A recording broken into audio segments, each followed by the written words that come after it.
Hi, Jackson. Thanks so much for joining me for an interview. Most folks probably know of you in your Clorox personality, but you also are very active in a couple of nonprofits, including Goodwill and Peace Direct.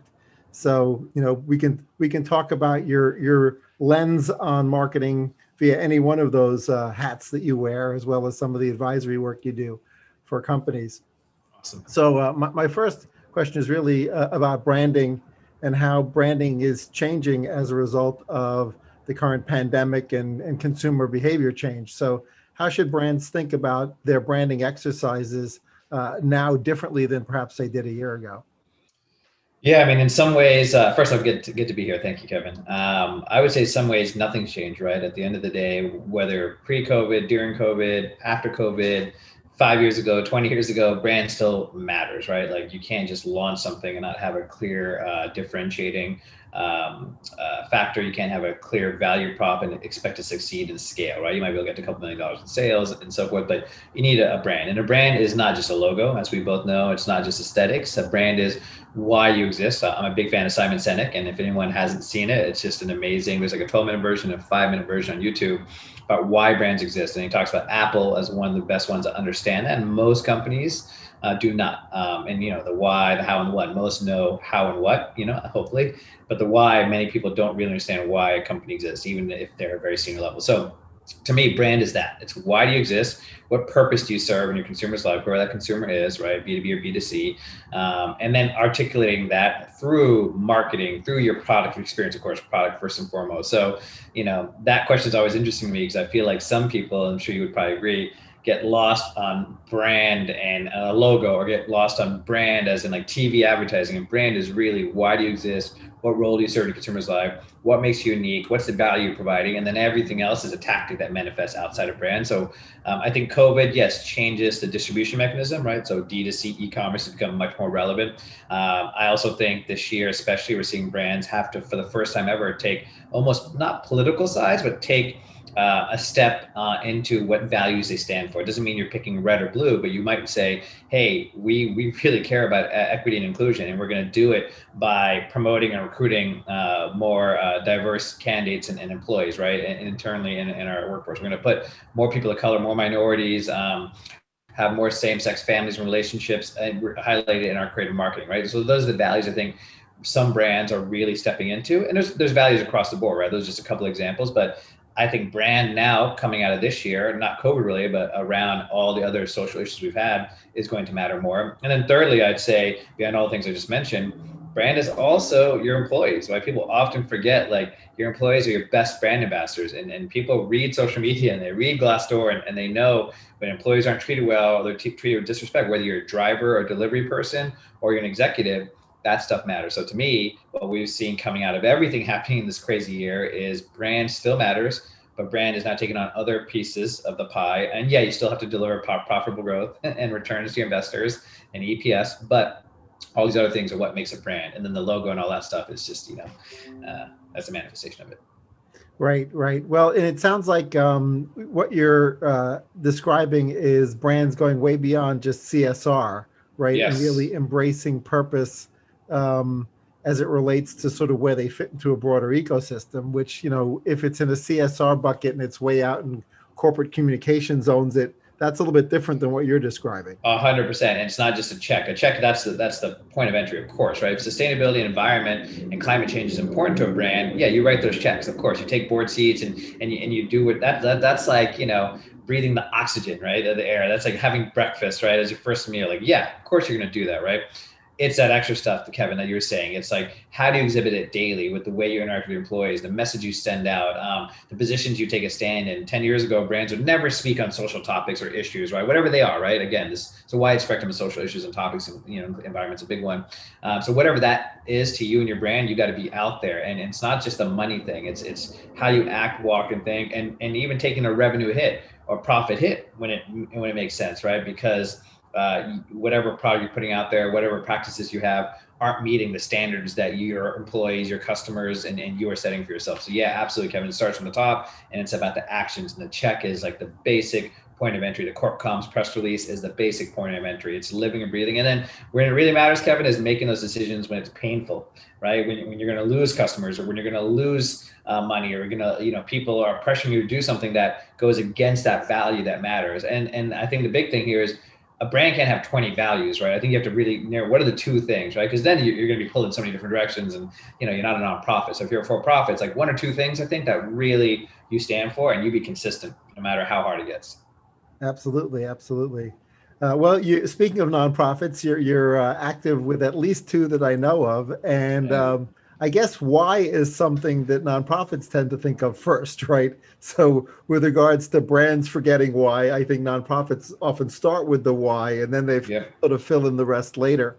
But nonprofits are also facing a particularly difficult year this year. Do you feel like they have to sort of change in the way they market, given the pandemic, and given lower available disposable income, given a high level of unemployment, et cetera, maybe even tighter wallets with philanthropy? Should they be rethinking things?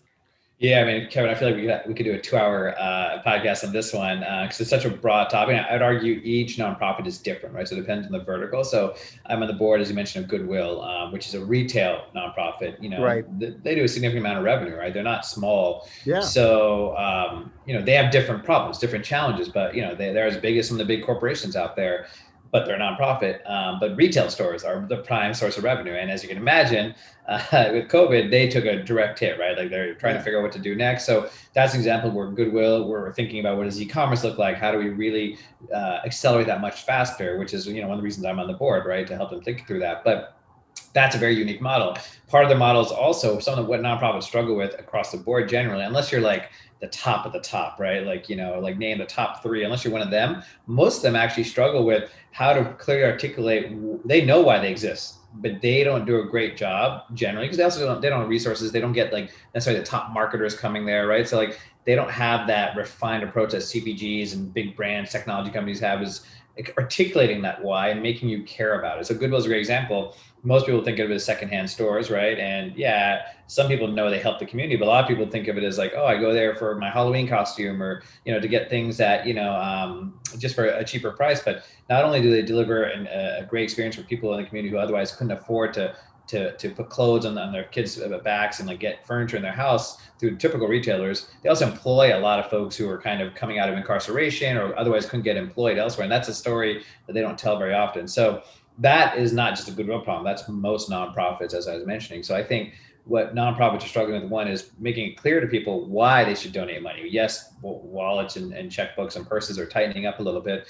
But then I'd also argue something interesting that's happening is, especially with Gen Z, you're seeing a very, very high over-index towards giving back, towards not chasing a dollar, right? Where I think my generation and Gen Y, I guess millennials, I think we're more focused on getting paid. Again, this is broad generalization, but everything I've seen, this fits. Getting paid, moving up the ladder, right? Startup or corporate. This new generation is all about like giving back and spending their time, like donating time at voting booths and donating their time and to help people and help causes that they're not going to get any benefit out of. So it's really interesting. And they are the kids of Gen X. I think Gen X, a lot of Gen X grew up in the 70s and then 80s, which was a different time than obviously the 90s and 2000s. So I think nonprofits actually might have a better chance of getting checks, even though it's a tough time right now, if they can clearly articulate to those folks, to everyone, what they do beyond like what you think they do. And I think that's where most nonprofits struggle, whether you're a retailer or not. But we could slice and dice this, Kevin, all day long and be like, well, there's certain categories that are in a better position than others, right? And there's others that are really struggling. And then you have the corruption. You've had,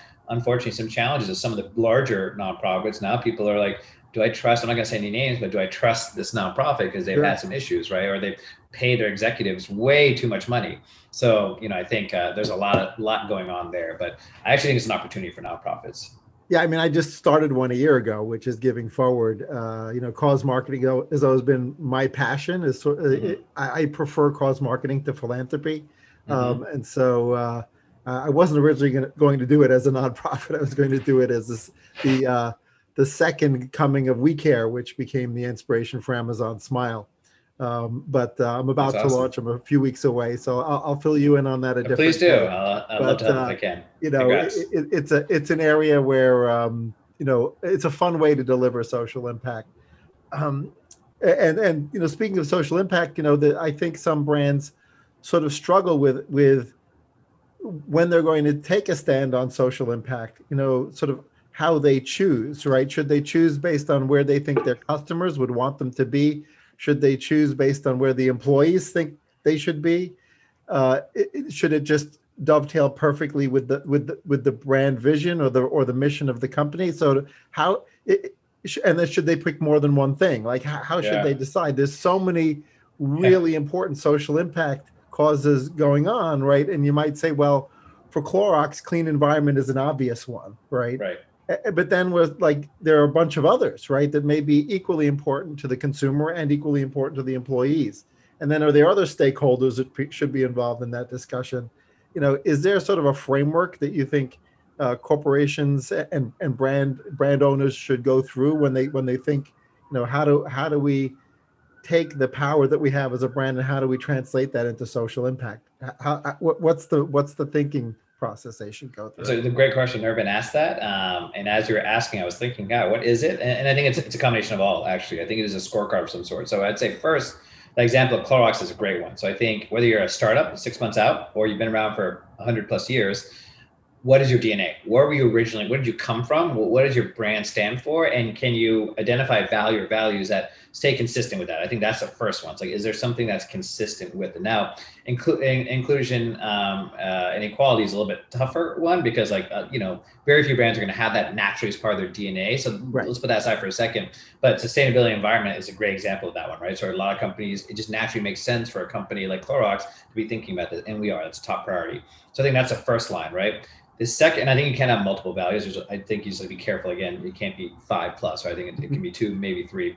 Then the second one is there's a leadership, the board, if there's a board, and then the C-suite, even though they can change. Like if your leaders don't believe it, Kevin, it won't go anywhere, right? So I think there has to be belief from the top leaders, right? And not just one person, because a CEO, what's the average tenure of a CEO? Like 18 months. So like they can be gone. Like this has to be the board and the other executives and top level management. Do you all believe in it, right? Does it tie to some original, the origins of the brand? Is there some connection to the brand? Maybe not, but that'd be a good start.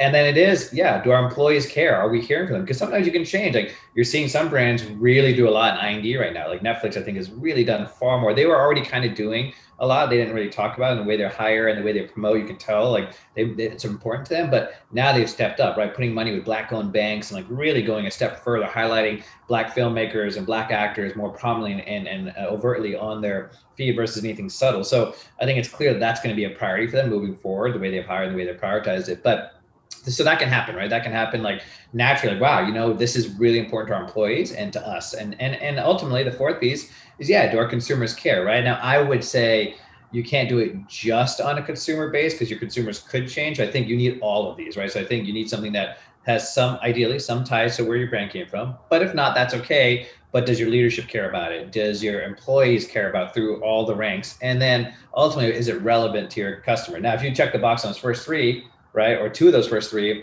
but your customers don't care, that's obviously not great. But I don't know if I would start with the customer. I would start with, do we care about this? Is this important to us? Because, that might not be a popular answer, Kevin, but I genuinely believe if your people don't care about it and the leadership doesn't care about it, you're just doing it because the consumer wants it, good luck. You're not going to get very far. But if your leadership cares about it and it really matters, and great, and it aligns with where our customers want to go, or maybe customers we want to go after, like it's relevant to them, then amazing. Man, if you're doing it just because the customer wants you to do, that thing will, after it's no longer popular in social media, a year later, guess what? It just becomes a check and it becomes a corporate comms initiative. That's exactly what will happen.